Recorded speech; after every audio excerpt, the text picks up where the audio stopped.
네, 한번 시작해 볼까요? 우리 이제 2차 시험이 끝났거든요.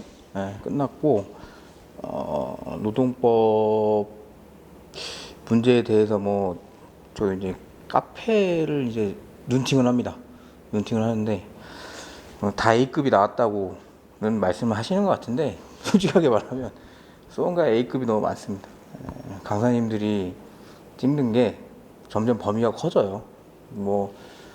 저 공부할 때만 해도 A급이라고 하면 노동법 1에서 한 10개, 노동법 2에서 10개, 그래서 도합 한 30개가 안 넘어가야지 A급인데 요즘에는 수험생들 수준도 올라갔고 시험이 뭐가 나올지 모르니까 자꾸 A급 A급 해서 다 A급이 나왔다고 하지만 저의 개인적인 생각은 A에서 B급 사이가 좀 많이 나온 것 같아요. 그래서 다행인 거는 동차반 자료에서 좀 나왔어요. 나오긴 나왔는데 동차반 수업 특성상 주로 이제 판례만 빨리 보고 중요 논점만 캐치해서 가다 보니까 동차반 수업을 들으신 분들이 시험을 썼을 때는 답안지 퀄리티가 그렇게 높진 않을 겁니다. 근데 그래도 그대로만 살려 썼으면 생각보다 점수는 높게 나올 거예요. 그래서 55점 이상은 무조건 나올 겁니다. 그래서 논점만 일탈 안 하면 됩니다. 이게 생각보다 노트 같은 경우에 분명히 피켓팅 문제입니다. 피켓팅 문제인데 자꾸 대체글로 금지를 쓴다거나 하면 논탈이에요, 논탈. 대체글로 금지 작년에 나왔잖아요. 우리 동차반 할 때도 그리고 마무리 특강 할 때도 작년에 나온 거를 직접적으로 내진 않아요. 살짝 언급은 할 수 있겠지만 그런 거를 자꾸 이렇게 쓰면 안 돼요. 명확하게 문제 나와 있습니다. 여러분 문제를 정확히 보셔야 돼요. 이게 제가 이따 하나하나씩 봐드릴 텐데 장난치지 않아요.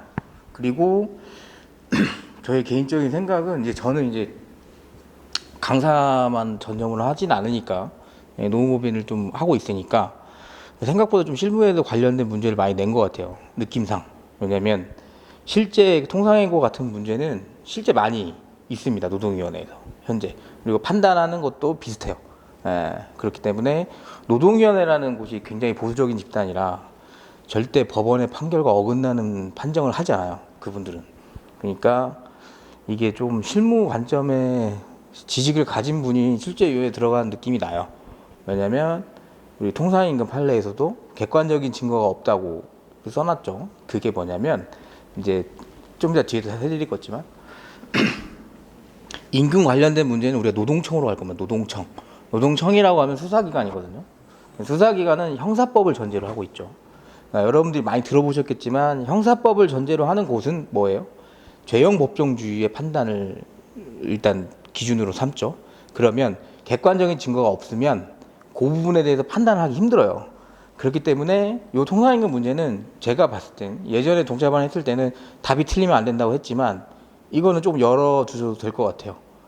느낌상은 일할 계산 된다고 하는 거 보면 고정성 인정해서 통상임금으로 인정해야 된다라고 쓰라고 예시는 준 것 같은데 마지막에 살짝 그랬죠. 객관적인 증거 없다고. 그러니까 증거가 없으면 입증되기 힘듭니다. 사실 솔직하게. 그래서 통상임금 부분이 답이 틀렸다고 해서 너무 이렇게 자책하거나 그러실 필요는 없습니다. 제가 봤을 때. 왜냐하면 이 문제를 낸 거는 앞에 통상임금의 기본적인 부분을 다 잘 썼는지 그리고 재직자 요건에 대한 판례를 잘 썼는지를 보려고 하는 겁니다. 그러니까 그 부분만 잘 썼다면 결론은 열어두셔도 돼요. 그러니까 문제가 저는 개인적으로 다른 강사님들도 많이 있겠지만 저는 쉽지 않다고 생각합니다. 이 문제. 굉장히 좀 까다로워요. 생각보다. 쓸 거 많죠. 그래서 까다롭고 누구는 최신 판례가 다 나왔다 했지만 물론 최신 판례가 나오죠. 하지만 이 문제 저 총평 잠깐 볼까요? 우리 앞에 총평의 5번 먼저 볼게요. 5번 1페이지에 일단 기본기가 굉장히 탄탄해야 돼요. 문제 자체가 보면 최신 판례가 나오긴 했지만 기본적인 판단 기준을 무조건 물어봅니다. 이게 뭐냐면 공부 좀 제대로 했나 볼까? 근데 최신 판례도 좀 봤나 볼까? 이런 느낌이에요. 그러니까 최신 판례다 이렇게 낸 게 아니에요. 그러니까 저 때만 해도 불과 5년 제가 이제 27기니까 4년 전? 4년 전인데 4년 전만 해도 최신 판례가 나왔어요. 그냥 최신 판례가 나와서 이거 써봐 하고 적고 이제 직장 폐쇄나 뭐 이런 게 최신 판례 있었으니까. 지금의 문제는 최신 판례는 뒤에 있는 곁다리고요. 앞에 판단 논점을 쓸 수 있는지를 먼저 보는 것 같고 느낌상. 그렇죠? 최신 판례들이 내고 뭐 이것만 탁 낸 게 아니고 앞에 것까지 한다. 그리고 도급인 관련은 뭐 삶의 터전이라고 많이 애우시는 판례도 결국엔 뭐냐면 쟁의의 정당성 자체를 쓰는 거예요. 쭉쭉쭉 써가지고 결국에는 논점을 해가지고 사안에게 포섭하는 거거든요. 그러니까 여러분들이 이제 공부를 어떻게 해야 되는지 조금 방향성이 잡히는 것 같습니다. 문제는 계속 이런 식으로 나올 겁니다.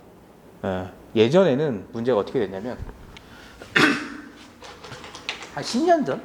그러니까 저는 뭐 저희 선배들은 먼저 이 시험을 준비해서 됐던 분들도 계시니까 10년 전에는 문제를 어렵게 하는 게 되게 쉬웠습니다. 뭐냐면 들어보셨나요? 브리타라고 해서 내가 안 본 게 나오는 겁니다. 내가 안 본 게 나오면 어떻게 돼요? 못 쓰는 겁니다. 근데 공부를 많이 한 친구나 운이 좋으면 넘기다가 보겠죠. 넘기다가 보게 되면 쓸 수 있는 거죠. 이게 난이도를 결정을 줬습니다. 그러면 느낌이 어때요? 교수 입장에서는 봐서 얘네들 수험가에 안 본 거 하나 내볼까? 탁 내면 알아서 변별력이 생겨버리는 구조가 됐어요. 그러면 이렇게 되면 문제가 뭐냐면 진짜 기본기에 충실하게 열심히 공부하는 친구들이 떨어지는 불상사가 일어나요. 브리타가 나오면. 왜냐하면 그 친구들은 본 적이 없으니까. 그렇기 때문에 변별력은 있다. 채점하기는 쉽죠. 하지만 선의의 피해자가 나올 수 있어요. 근데 이제 시험의 경향이 제가 보니까 브리타는 없어요. 이제 공부한 거에서 나옵니다. 근데 어떻게?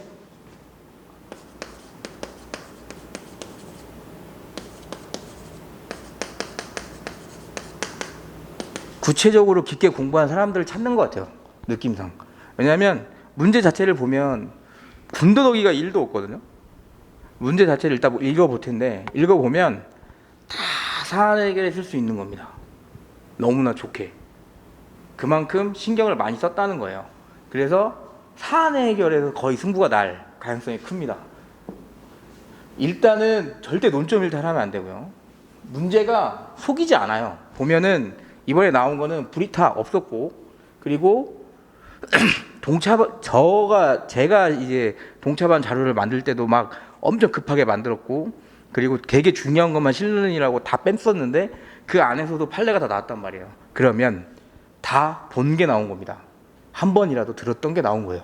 그러면 그 본 걸 얼마나 정확하게 썼느냐가 포인트가 되는 겁니다. 무조건. 그래서 앞으로 공부하실 때는 아예 그냥 뭐 올해가 제일 좋아요. 올해는 A급, B급, C급을 생각하지 마시고 기본적인 기본기를 단단하게 다지는 게 좋습니다. 판례 지금부터 암기하면 좋죠. 뭐 스터디 해가지고 암기하면. 판례보다는 흐름을 좀 많이 파악을 하세요. 왜 이렇게 됐지? 그러니까 뭐 보면 도급인 판례만 직살나게 외웠습니다. 죽어라고 외웠는데 도급인 판례만 쓰고 빠지면 안 되잖아요. 쟁이행위부터 치고 올라갔어야죠. 직장 점검까지 내려오면서. 그죠? 그런 논리를 조금 보는 거예요. 그래서 물론 그 판례들을 쓰지 못하면 점수를 얻긴 힘들겠죠. 그걸 물어본 건 맞으니까. 하지만 그렇다고 해서 그 판례만 딱 쓰고 사안 해결했다고 내가 됐다? 그건 아닙니다. 앞에 거를 보는 거고요. 그게 변별력. 그래서 마지막으로 합격권에 있는 친구들은 이거 무조건 사안 해결해서 판단 납니다. 특히 노동법 1은 더더욱. 사안 해결을 굉장히 잘 쓸 수밖에 없게 문제를 만들었거든요. 근데 문제는 뭐다? 시간이 없을 거예요. 포섭하는데.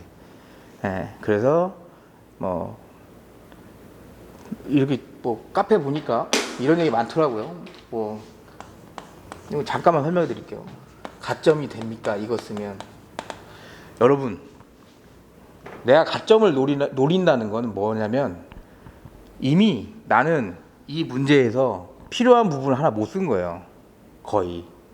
이 문제에 필요한 부분만 딱 써도 시간이 모자랄 겁니다. 거의.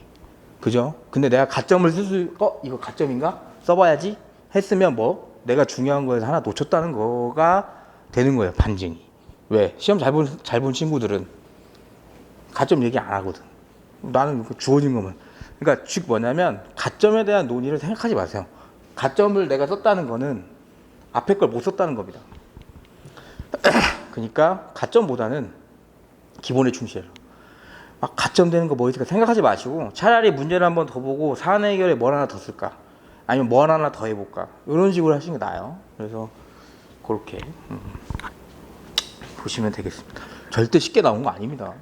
왜 이렇게 쉽게 나왔다고 하는지 모르겠지만 뭐 그럴 수 있어요. 이거 어차피 뭐 다른 분도 보시겠지만 글쎄요, 강사 뭐 수험가의 강사로 들어왔으면 솔직해져야 한다고 생각을 하고 저는 저도 솔직하게 공부를 했었고 이제 본인들의 위험성을 회피하기 위해서 자꾸 본인이 다 찍었다고 하지만 찍지 않은 문제가 나올 확률이 있어요, 생각보다. 그리고 이번에도 다 찍지 않았을 거예요. 근데 뭐 모의고사에 다뤄봤다. 근데 이게 조금 저희 수험생 입장에서 생각을 해보면 다뤄본 게 2기 때 다루고 1기 때 다루면 생각이 납니까? 안 나요. 한 글자도 못 씁니다. 그러니까 그냥 다 보시는 게 맞아요. 다 보시는 게 맞고 강사는 언제 힘을 발휘하냐면 그 기본기를 탄탄하게 해주는 그 과정하고 막판에 이거라도 보시죠. 이거를 강사는 힘을 줘야 돼요. 그래서 거기서 한 문제라도 나오면 땡큐인 거고 안 나오면 어쩔 수 없는 겁니다. 그래서 그렇게 보시면 돼요. 그래서 총평 좀 볼게요. 총평 1번 보시면 이제 그냥 시사를 한 것 같아요. 제 느낌상은 그래요. 뭐 관련법 이해, 노동관련법 이해 이제 쟁점에 대해서 물어볼 수 있는 가능성을 시사를 한 겁니다. 결국에는 왜 퇴거불응죄 나오면서 어떻게 보면 형사상 위법성 조각사유까지 내버린 상황이기 때문에 관련된 민법 형법 관련 쟁점이 나올 가능성이 있어요. 그러면 내년에는 뭘 좀 준비를 하셔야겠습니까? 이제 업무방해죄 관련한 논점이 하나 있죠. 그거 충분히 낼 수 있습니다. 누가 뭐 논의가 좀 이렇게 왔다 갔다 하시는 것 같은데 낼 수 있습니다. 왜 낼 수 있어요? 우리 그 집단법, 노조법 3조에 형사 면책이 있으니까. 그렇죠? 그리고 민사 책임도 낼 수 있어요. 민사 책임이 오히려 더 확률이 좀 높아지는 게 왜 그러냐면 민법은 우리 1차 과목이 있지 않습니까? 법인 불법행위하고 엮어서 충분히 낼 수 있습니다. 이거. 그래서 앞으로는 범위를 조금 넓게 보시는 게 맞다. 이건 관련이 없으니까 안 내겠다. 그렇지 않은 것 같아요. 이제는. 2번 보시면 변별력 있는 판례를 기준으로 사안의 해결 능력을 보고자 하는 의도가 너무 짙습니다. 문제를 보면 뭐 작년 문제도 그렇고 올해 문제는 더더욱 뭔가 문제에서 버릴 만한 문구가 하나도 없었습니다. 그래서 사안의 해결에 웬만하면 이런 문구들이 다 들어가는 게 좋아요. 축약을 해서라도. 그래서 굉장히 시험을 잘 보는 사람들은 시간이 부족했을 겁니다. 굉장히 많이 부족했을 거예요. 그래서 그런 부분이 있고 3번 보시면 이제 명확한 판례보다는 의도적으로 사실관계가 좀 각색한 부분이 있어요. 통상임금이 그래요. 지금 뭐 답 틀렸다고 좌절하고 그러시는 것 같은데 통상임금이 그래요. 본인들이 문제를 내면서도 애매할 것 같으니까 객관적인 증거가 없다 뭐 이런 식으로 낸 거예요. 그러니까 어떻게 보면 결론은 내 마음대로 내도 괜찮아요. 논리만 좋으면 그렇게 크게 감점 안 될 것 같거든요. 근데 분위기는 고정성 인정하는 걸로 써라 이런 느낌 같습니다. 왜 그러냐면 이미 하급심에서는 재직자 요건이 좀 많이 흔들리고 있는 상황이에요. 하급심에서. 그러니까 대법원 판례는 재직자 요건에 대해서 명확하게 소정근로대가 아니라고 해서 부정을 했는데 하급심에서 좀 다른 결론이 스글스글 나오니까 내시고는 싶은데 뭔가 조금 애매하니까 이렇게 내신 것 같아요. 그래서 통상임금은 답이 틀렸다고 해서 너무 좌절하지 마십시오. 앞에 거 잘 쓰면 제가 봤을 때 크게 문제 없을 것 같거든요. 느낌상. 물론 불안하겠죠. 불안하지만 이 수험가에 있는 답이 아닙니다. 수험가에 있는 답이 아니에요. 근데 논탈했다. 논탈은 진짜 큽니다. 뭐 이따가 뭐 답안 쓰신 분들 만약에 오셔서 뭐 상담하시면 제가 뭐 말씀드리겠지만 논탈하면 노동법에서 점수 받기 힘듭니다. 노동법은 너무 잘하기 때문에 가장 먼저 1순위로 피해야 될 건 논탈을 피해야 됩니다. 무조건 논탈 나면 안 돼요. 무조건. 그래서 그렇게 4번 보시면 실제 A급이라고 많이 해요. 수험생들 뭐 카페에 가도 뭐 보니까 A급이라고 막 다 A급이 나왔다. 뭐 누가 한 거에 다 나왔다. 아니 저는 중간이라고 봅니다. 완전 A급은 아니라고 봐요. 솔직하게 말씀드리면. 누가 완전 A급을 끌어? 솔직히 완전 A급 위학예정, 전직 이런 거 찍었지. 이건 솔직히 어쩌다 한 번씩 낸 거죠. 그죠? 해고 같은 경우에도 징계해고 많이 냈을 겁니다. 거의. 그리고 징계 절차 많이 냈을 거고. 근데 지금 이거는 어쨌든 통상해고가 나왔고 영업 능력과 관련한 부분이 나왔으니까 많이 보는 판례긴 하죠. 많이 보는 판례긴 합니다. 그래서 A급과 B급 사이가 있는 게 맞다고 봐요. 그리고 제가 이거 아까 말씀드린 겁니다. A급이 너무 많아요, 수험가에 지금. 그래서 B급 정도까지는 상세히 공부해 놓을 필요가 있어요.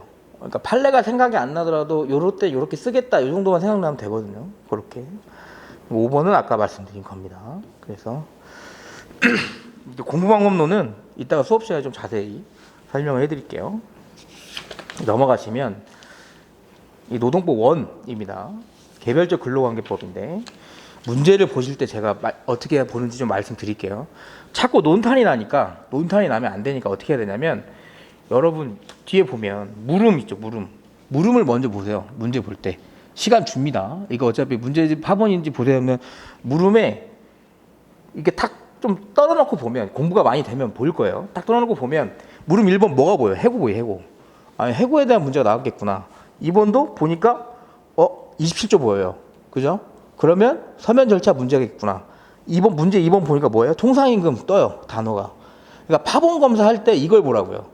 뭐 이게 진짜 파본 검사 있는지 파본 없으니까. 파본 없어요. 바보가 아닌 이상. 그러니까 문제가 잘 되는지 보세요 하면 단어만 이렇게 딱 보시라고요. 해고 27조 통상임 그러면 뭐예요? 해고에 대해서 나왔고 통상임금에 대해서 나왔겠구나 하고 답안지 나눠 받고 하는 시간에 생각을 해보라고요. 뭐가 있을까? 빠르게 법 규정은 뭐가 있고 여기서 나올 만한 판례가 뭐가 있었을까? 이렇게 이 정도만 파악해도 논탈 안 됩니다. 왜? 범위가 확 좁혀져 버렸잖아. 지금 해고하고 통상임금 좁혀졌기 때문에 딴 걸 쓸 수가 없어요. 그러면 이제 시험이 시작되면 뭘 해야 되냐면 물음 1, 2, 3, 물음 1, 2를 먼저 읽어보세요. 물음 1, 2 문제 1번에 읽어보면 물음 1 읽어보면 시간 충분합니다. 너무 막 이렇게 막 빨리 괜찮아요. 충분하니까 묻는 거에 답하는 게 제일 중요해요. 묻는 거에 답하는 게. 그래서 갑은 A회사 인사평가 제도가 불공정하고 자의적이며 자신에 대한 A회사의 해고 처분이 사회통념상 고용관계를 계속할 어수 정도인 경우에 해당하지 않으므로 정당한 이유가 없는 해고라고 해서 무효라고 주장한다. 이러한 주장의 타당성에 관해 논해라 하면 이거 해고 사유에 대한 문제구나 라는 것까지 아는 거예요. 근데 여기서 이게 징계해고인지 통상해고인지 모릅니다. 아직. 왜? 안 물어봤으니까 여기서는. 그죠? 왜 그러냐면 업무 능력으로 징계해고 할 수 있습니다. 업무 능력 징계해고 할 수 있어요. 나중에 판례를 보겠지만. 그리고 뭐라고 했어요? 여러분 가로친 거는 굉장히 꼼꼼히 봐야 돼요. 절차 및 해고 통지에 대해서는 쓰지 말라고 했잖아요. 그러면 쓰지 마세요. 제발. 이거 쓰면 뭐예요? 아까 이거예요. 이거 쓰면 가점 되지 않을까? 아니. 아예 이렇게 해놓으면은 가점이 아니고 그냥 점수가 없는 겁니다. 없는 거고 이거 쓰다가 앞에 사유를 못 쓸 확률이 100%. 100%. 그럼 물음 1에서 뭐가 나왔습니까? 물음 1에서는 해고 사유에 대한 문제구나. 어떤 문제? 인사평가. 뭐 평가했나 보다. 여기까지만 알고 넘어가요. 물음 2를 보면 왜? 물음 2까지 왜 보냐면 우리는 문제 1번을 다 봐야 되니까. 물음 2를 보면 A회사는 갑이 을과의 면담을 통해 해고 사유와 근거 규정이 무엇인지 구체적으로 알고 있기 때문에 갑에게 교부한 계약 종료 통지서에 의한 해고 통지가 근로기준법 27조 위반한 해고 통지에 해당하지 않는다고 주장한다. 그러면 서면 통지 의무 위반이겠구나. 그러면 내 답안지에 27조가 무조건 들어가는 거고 서면 통지와 관련된 판례가 번뜩 생각나겠죠.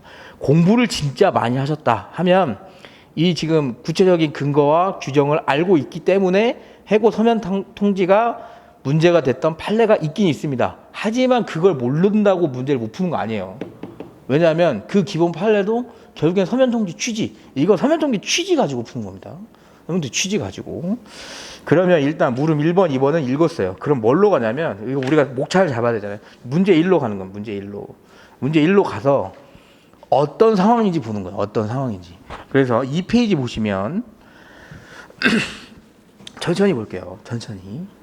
A 회사는 가전제품을 제조 판매하는 주식회사. A가 회사구나. 뭐 가전제품 판매 하든 이런 거 필요 없습니다. 왜? 이미 우리 문제에서 뭐야? 여기는 문제가 되는 게 값이 어떻게 해고되는지를 보는 겁니다. 무슨 사유로. 그래서 A 회사의 취업 규칙은 제23조 징계 사유와 별개로 해고 사유 제5호 근무 성적 또는 능력이 현저하게 불량하여 직무를 수행할 수 없다고 인정될 때 해고 사유로 정하고 있죠. 여기서 뭐가 나와요? 아, 징계 해고 아니구나. 왜? 징계 해고랑 일반 해고랑 구분해 놨네요. 이건 아시죠, 여러분?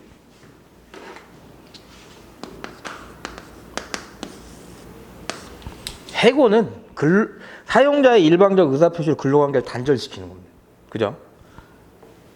세 가지가 있다고 보시면 돼요. 뭐냐면 우리가 이번에 시험 문제 나온 통상해고, 제일 많이 보는 징계해고, 그 다음 뭐? 장애해고가 있어요. 장애해고는 몸이 다쳐서 일 못하는 거. 제가 항상 판례로 얘기를 해드렸던 부분이 뭐냐면 버스 운전 기사님이 여름에 휴가를 가셨다가 양팔이 절단돼서 오시는 경우 장애해고가 되는 거고요. 통상 그래서 장애해고는 몸이 아픈 거니까 이건 좀 논외로 하세요. 즉 크게 보면 통상해고나 징계해고 중에 하나입니다. 징계해고는 뭐예요? 회사의 취업 규칙이나 근로계약서나 복무 규정에 이러한 행위를 하면 징계를 하겠다. 그리고 네가 징계 사유에 해당됐고 이거 징계 해고하겠다. 이러한 사유나 절차가 취업 규칙에 명확히 규정이 되어 있어야 됩니다. 징계 해고가. 그런 해고가 아니면 뭐다? 통상해고입니다. 일신상의 사유로 하는. 지금 이 문제에서 보면 아예 징계 사유와 구분해서 일반적인 해고 사유로 22조가 들어가 있죠. 취업 규칙. 그러면 이건 이미 통상해고라고 깔려 있는 거예요. 또 징계해고 쓰지 말고 이미 지금 문제를 보여주고 있습니다. 여러분 문제에서 보여주고 있으면 과감하게 문제가 요구하는 것만 쓰는 거예요. 그 다음에 A 회사는 2016년부터 꽤 오래됐네요. 2016년부터 매년 하반기에 사무직 직원들을 대상으로 5개 등급 뭐 S부터 D까지 인사평가 제도를 시행을 하고 있습니다. 그리고 인사평가 기준과 항목을 공개를 해요. 또 그리고 인사평가 결과에 대한 이의제기 절차까지 만들어놨습니다. 그러면 근로자 입장에서는 이게 어떤 느낌이에요? 이 지금 평가가 평가해놓고 내 마음대로 회사가 하는 그런 느낌입니까? 아니에요. 근로자한테 특별히 공개도 하고 마음에 안 들면 이의제기해. 즉 근로자한테 그렇게 불리한 느낌이 아니에요. 지금 흐름을 보세요. 그리고 A 회사는 1차 평가가 팀장, 평가 내용을 토대로 2차 평가 부서장과 최종 평가를 통해서 평가 등급을 산정하고 있습니다. 이게 뭐냐면 평가자가 최소 3인 이상이 됐다라고 보면 굉장히 공정성이 있는 겁니다. 한 명의 평가, 즉 찍어내기, 나 얘가 마음에 안 들어. 그래서 난 얘는 평가 안 좋게 줄 거야. 이런 걸 방지한 겁니다. 지금 3명의 평가자가 있고 그리고 뭐냐면 임원 입장에서는 이 신규 직원이 누군지도 잘 몰라요. 그게 뭐예요? 우리 인사관리에 나오는 거 2차 평가의 오류. 그걸 방지하기 위해서 지금 부서장, 팀장, 실무, 근접자들의 평가까지 이루어졌기 때문에 어떻게 보면 뭐예요? 굉장히 평가 공정성 있게 이루어지는 거 있는 거예요. 특히 또 나와요. 계속 강조하는 거야. 딴 데로 빠지지 말라고 계속 문제를 주는 거예요. 교수님들이 지금. 특히 상대평가 방식의 불합리성을 보완하고자 부서장과 담당 임원이 피평가자의 자질 등을 고려해 최저 등급에 해당하는 C, D 등급을 주지 않게 하도록 재량적으로 주고 있습니다. 그럼 뭐냐면 진짜 최악이라도 C 등급 웬만하면 안 줘야지 이렇게 회사에서 노력까지 해주고 있는 거예요. 지금 우리 판례 이따 볼 건데 문제되는 판례를 이 판례에서 똑같이 하고 있어요. 이거랑. 그러니까 그 판례랑 맞춰서 똑같이 써주면 되는 문제입니다. 이건. 그리고 밑에 보시면 두 번째 문단 A 회사는 생산관리부장으로 근무하는 갑 드디어 등장인물 나온 겁니다. 갑. 그럼 이때 갑은 이제 나왔으니까 갑을 체크를 하는 거예요. 2016년에 뭐 받았어요? C 받았어, C. 근데 바로 윗줄에 뭐라고 써요? C하고 D는 웬만하면 안 준다며. C 받았네요. 17년부터 19년까지 또 더 떨어졌어. 일을 오래 하면 일을 더 잘해야 되는데 등급이 더 떨어졌다는 건 뭐예요? 오래 다녔는데 일을 더 못한 겁니다, 지금. 그리고 뭐 직무 경고까지 받았네요. 주의까지 받았고 2016년부터 19년까지 기간의 인사평가 결과 전체 사무직입니다. 전체 사무직 과장급 이상 2,000명 중 뭐 꼴등. 충격적인 거죠. 지금 3년 차가 됐는데 일을 이렇게 못하는 거예요. 그죠? 그 다음에 A 회사는 2017년부터 19년 3년 동안 인사평가 결과를 기준으로 해서 뭐 어떻게 회사를 보세요. 하위 2% 이내에 해당하는 갑을 포함한 과장급 이상 직원 40명을 어떻게 했어요? 교육 보냈습니다. 그죠? 2020년 2월부터 12월까지 거의 1년 동안 보낸 겁니다. 직무 역량 및 직무 재배치를 위해 교육 실시했고 그 후에 A 회사는 21년 1월에 갑을 다시 배치했습니다. 내보내지 않았다고요. 지금 4년 동안 일을 못하고 1년 그 4년 중에 1년을 교육까지 했는데도 다시 재배치를 시킨 겁니다. 근데 어떻게 돼요? 갑은 직무 재배치 후 실시된 2020년 인사평가에서도 업무 역량 부족, 부서 공동 업무 관심 부족, 업무 능력 습득 의지 부족 등으로 평가되어 뭐 또 D 받았어. 또 D. 인사 담당 임원이 갑과 여러 차례 면담을 통해 갑이 그간의 인사평가 결과 취업규칙 22조 5호 해고 사유 아까 업무 능력 가지고 다른 거 있죠. 설명하면서 6개월분의 급여를 받는 조건으로 사직할 것을 갑에게 권고하였다. 이건 무슨 느낌이에요? 이거 회사는 최대한 얘를 안 자르려고 한 겁니다. 즉 이게 뭐냐면 회사가 어느 정도 해고를 회피하려고 한 노력이에요. 이게 하급심이나 행정에서 보면 회사가 노동위원회 판정도 그렇습니다. 그래서 꼭 이 사람을 내보내야 됐니? 아니면 이 사람한테 다른 그런 제안을 할 수는 없었니? 이런 거 보거든요. 그런 느낌이에요. 그러니까 이것도 살릴 수 있습니다. 이런 게 가점입니다. 사안 해결에. 이런 게. 이거 거의 안 쓰셨을 거예요. 그래서 그럼에도 불구하고 갑이 사직을 거부하자 A 회사는 뭐? 해고시킨 겁니다. 그냥 이거 한 줄로. 이게 문제가 된 겁니다. 지금. 그래서 문제 1번에는 여러분들이 봐야 될 건 뭐냐면 이미 문제 읽으면서 결론이 나왔어야 돼, 머릿속에. 아, 이 정도면 자를만 하겠네. 이러면 자를만 하겠네. 제가 말씀드리는 것처럼 업무 능력으로 해고를 하기는 굉장히 어렵습니다. 거의 발생하지 않아요. 업무 능력으로 해고하는 건. 왜냐하면 일을 못하는데 착하면 내보내기가 정말 어려워요. 지각도 없고 뭐 잘못한 것도 없어. 내보내기가 어렵죠. 근데 일은 잘하는데 오히려 지각도 근태도 안 좋고 뭐 컴플레인도 좀 있고 하면 어떻게 돼요? 징계액으로 내보낼 수 있어요. 근데 일은 못하는데 굉장히 출퇴근 시간도 명확하고 딱히 뭐 잘못한 것도 없어. 조용히 다니는 친구들은 내보내기 정말 어려워요. 근데 이 정도라면 내보낼 수 있겠죠. 이 정도라면 내보낼 수 있는 겁니다. 그래서 그 정도 머릿속에 가지고 문제를 들어가 보면 일단 4페이지 보시면 물음 1 보시면 문제의 소재 볼게요. 문제의 소재에서 한번 잡아주고 가는 게 좋습니다. 취업규칙의 징계해고와 갑의 해고 사유가 명확히 구분되어 있는지를 봐야죠. 구분되어 있었습니다. 22조로. 그러면 이미 통상해고니까 통상해고 정당성이 문제가 되는 바. 근로기준법 23조만으로 판단하기 쉬워요. 23조 보세요. 뭐라고 나와 있는지. 정당한 이유만 나와 있잖아요. 이거 가지고 판단하기 어렵다고요. 그래서 나온 게 뭐예요? 판례들이 쭉쭉쭉쭉 나오는 겁니다. 그렇게 어렵기 때문에 법원의 구체적인 판단을 기준으로 사안을 해결하고자 한다. 해서 딱 나오는 거고. 노마자 2번부터는 제가 그냥 그 동차반 자료에서 가져온 겁니다. 해고 의의를 보면 해고 의의 써주는 게 좋습니다. 해고는 근로자 의사와 관계없이 사용자 일방적 의사표를 근로관계 종료시키는 거죠. 법규정 당연히 써주는 거고, 그리고 3번에 뭐냐면 아예 깔끔하게 통상해고 정당성 판단 기준을 깔아줘 버리는 게 좋아요. 왜냐하면 지금 문제 물음 1번은 결국엔 사안 해결을 빡세게 써달라는 거거든요. 그래서 통상해고 기준을 보면 판례가 똑같아요. 천천히 볼게요. 근로기준 23조 1항 해고하지 못한다 쭉 나와 있고, 두 번째 줄 보면 사용자가 취업규칙 정한 해고 사유에 해당한다는 이유로 근로자를 해고할 때 정당한 이유가 있어야 되고, 줄친 거 볼게요. 줄친 거 평가가 공정하고 객관적인 기준에 따라 이루어진 것인지 보고, 근로자의 근무 성적이나 근무 능력이 다른 근로자에 비하여 상대적으로 낮은 정도를 넘어 상당한 기간 동안 일반적으로 기대되는 최소한도에 미치지 못하고, 이게 뭐예요? 아까 2,000명 중에 꼴등한 거. 예. 최소한도로 미치지 못하는 이 질문이 꼴등한 거예요. 향후 개선될 가능성을 인정하기 어렵다. 뭐 3년 일했는데 일 못해서 교육까지 시켜서 재배치했는데 또 꼴등이야. 그러면 개선의 가능성이 없는 겁니다. 그죠? 그 다음에 이게 뭐다? 사회통념상 고용관계를 계속할 수 없을 정도의 해당이 되는지. 그러니까 너무 일을 못해서 이건 너랑 일 못하겠어. 이 정도 인정된다. 이런 느낌입니다. 그때 그 판단하는 거죠. 그래서 뒤에 판례는 세부적인 기준이 있는 거예요. 그 근로자의 지위나 담당 업무 내용도 보는 거고, 그에 따라 성과나 전무성 정도도 보는 거고, 근무 성적이나 근무 능력 부진한 정도와 기간도 보는 거고, 다 나옵니다. 교육 전환, 배치, 근무 성적, 근무 능력 개선을 위한 기회 부여, 회사가 노력하는 겁니다. 개선의 기회가 부여된 이후 뭐 근로자의 근무 성적, 그래도 꼴등이었잖아요. 직무 배치 교육해도. 근로자의 태도, 사업장 여건, 여러 사정을 종합적으로 고려하여 합리적.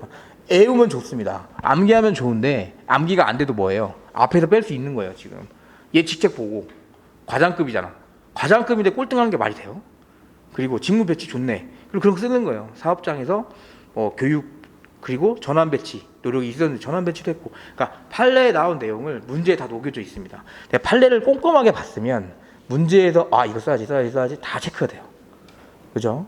그래서 이렇게 하시고 넘어가시면 5페이지 보시면 요 당구장 표시는 제가 정리한 겁니다. 수업 때 동사반 수업 때 정리한 건데 그냥 이렇게만 외우셔도 된다.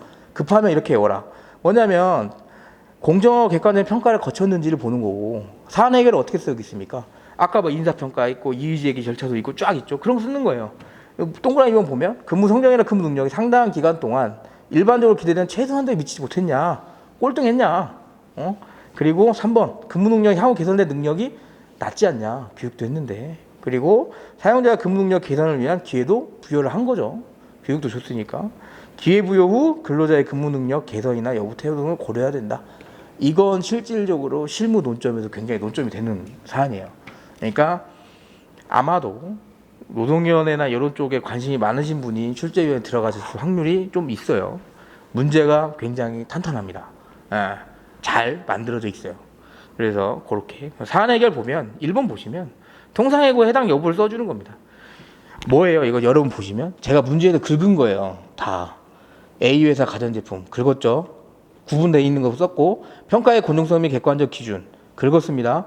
근데 저기 마지막 줄 두 번째 줄 보시면 최하 등급을 주장하고 노력하는 노력 및 별도 이의제기 절차도 갖추고 있는 바 뭐예요? 갑에게 불리한 평가 체계가 아닙니다. 이건. 그죠? 그 다음에 갑의 업무 능력 꼴등했어. 그리고 비교 대상 및 개선의 기회도 긁은 겁니다. 그대로. 그래서 넘어가시면 5번은 뭐냐면 A 회사의 해고 회피 노력도 있다는 거예요. 해고 안 하려고 권고사직 얘기도 했었죠. 6개월치 주고. 그 정도. 그러니까 버릴 게 좀 없었던 문제입니다. 이 정도라면 회사는 노력을 다했다라고 보는 거죠. 그래서 갑의 주장은 좀 타당하지 않다라고 가는 게 맞는 것 같아요. 이거는 갑의 주장이 타당하다고 가기가 정말 어렵습니다. 논점 자체가. 그래서 꼭 그렇게. 문 1-물음 2-2를 보면 이건 서면 통지인데 자꾸 이게 새로운 판례가 있다고 생각하시는 분이 있는데 새로운 판례가 있는 게 아니고요. 최근에 나온 판례는 그 사람이 구체적인 사유를 다 알고 해고 사유나 해고 내가 뭘 위반했는지 다 알아요. 근데 해고 통지서에 뭐가 써져 있었냐면 계약정보 통지서에 그냥 그런 사유가 안 적혀져 있었던 겁니다. 그게 근데 봐라 이 사람 다 알고 있지 않느냐. 응? 그러면 이게 통지의 의미가 없다. 그게 문제가 됐는데 뭐예요? 그것도 서면 통지 위반이에요. 네. 서면 통지는 잘 써줘야 됩니다. 왜냐하면 여러분 이게 자꾸 다른 사실관계라고 해서 다른 판례다 이렇게 하시면 안 되고, 얘는 취지라는 엄청난 기본 원칙이 있습니다. 네. 그것만 딱 알아놓으시면 돼요. 보시면 해고 사유 서면 통지니까 뭐예요? 27조 당연히 들어가는 겁니다. 27조 꼭 써야 돼요. 문제 있으니까 27조 안 써야 돼요. 그리고 보면 뭐라고 써져 있어요? 27조 1항 보여. 사유, 시기를 서면으로 통지. 그리고 3항에 뭐예요? 사유와 시기를 명시하여 서면으로 한 경우 뭐 1항에 통지를 한 것으로 본다. 뭐 서면으로 통지하지 않는다. 서면에 대한 문제가 엄청 많죠. 판례를 보세요. 줄친 거 보시면 여러분 서면 통지를 하는 취지가 있습니다. 그래서 아무리 다 알고 있어도 꼭 서면 통지를 하라는 거예요. 왜? 자, 보시면 줄친 거 서면 통지를 통해 사용자로 하여금 근로자를 해고하는데 신중을 기하게 하는 겁니다. 뭐냐면 사람이라는 게 열받았습니다. 열받아서 야, 너 나가 이렇게 말하는 것보다 얘에 대해서 글을 쓰기 시작하면 차분해집니다. 생각보다. 혹시 내가 실수한 거 없을까? 이런 식으로. 그러니까 그런 신중함을 기하라는 거예요. 그 다음에 뭐냐면 해고 존부 및 시기와 그 사유를 명확하게 해서 사후에 이를 둘러싼 분쟁이 적정하고 용이하게 해결되기 위한 겁니다. 그러니까 사유가 애매하면 해고 사유가 뭐냐? 회사가 맞지 않는. 어떻게 맞지 않냐고. 이거 가지고 싸움이 일어나니까 정확하게 하라는 거죠. 인사평가 이렇게 돼서 이렇게 됐고. 그렇죠? 근로자에게도 뭐예요? 해고에 적절하게 대응할 수 있게 위한 취지입니다. 그러면 아무리 이 근로자가 면담을 통해서 해고 사유나 이런 걸 정확히 알고 있다고 하더라도 뭐예요? 취지에 어긋나는 거잖아요. 그냥 해고 통보했습니다. 아까처럼 문제에서 나온 것처럼 보시면 2022년 2월 4일 귀하가 당사의 사직 권유를 거부함에 따라 귀하의 근로계약 관계가 2022년 3월 3일부로 종료됐다고 통지한 2페이지 문제 끝에 그렇게 하면 되겠습니까? 안 되는 거예요. 이미 취지에 어긋나 버린 겁니다. 왜? 사유와 시기를 명확하게 쓰라고 법에도 있고 판례도 그 취지에 대해서 신중함을 기하고 근로자한테 적절하게 대응하기 위해 만들어놨는데 이 취지를 쌩까면 안 되는 겁니다. 그러니까 이 취지를 무조건 아셔야 되고 뒤에 보시면 특히 징계해고의 경우에는 해고의 실질적 사유가 되는 구체적 사실 또는 비위행위를 기재해서 징계 대상자가 위반한 단체 협약이나 취업규칙 조문만 나열하는 거 충분하다고 볼 수 없다. 그러니까 조문만 나열하는 것도 안 되고 사유를 명확하게 자세하게 써줘야 된다는 거예요. 그리고 이 동그라미 2번 볼게요. 이걸 최신 판례라고 생각하시는데 최신 판례는 아니고 최신 판례긴 해요. 나왔지만 이 판례 안에 사실관계 들어가 보면 앞에 취지 판례 있죠. 취지 판례를 기준으로 해서 쓰고 있는 건 이거 그 문구가 나와 있어서 최신 판례라고 오해를 하시는 거예요. 해고 대상자가 해고 사유가 무엇인지 알고 있었다 하더라도 계약 종료 통지서에 해고 사유를 전혀 기재하지 않았다면 이는 27조 위반이라고 보는 겁니다. 27조 위반이라고. 당연한 겁니다, 여러분. 이거 서면 통지 방법 요거는 제가 그냥 갖고 온 거예요. 이거 지금 교재에서 긁어 온 거기 때문에 갖고 온 건데 이메일까지 쓸 필요는 없어요. 그냥 서면 통지 정도 쓰고 뒤에 최근엔 이메일도 이런 역할을 하면 된다. 이렇게까지만 쳐주면 됩니다. 그 다음에 사안의 해결 쓰면 돼요. A 회사는 갑이 을과 면담을 통해 해고 사유와 근거 규정이 무엇인지 구체적으로 알고 있었으므로 갑에게 교부한 계약 종료 통지서에 대한 해고 통지와 근로기준법 27조 위반한 해고 통지에 해당하지 않는다고 주장하는 주장은 타당하지 않다. 위반. 그렇게.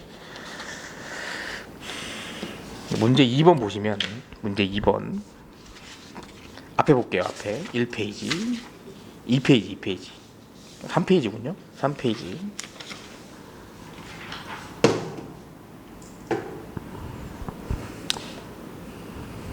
한 페이지 보시면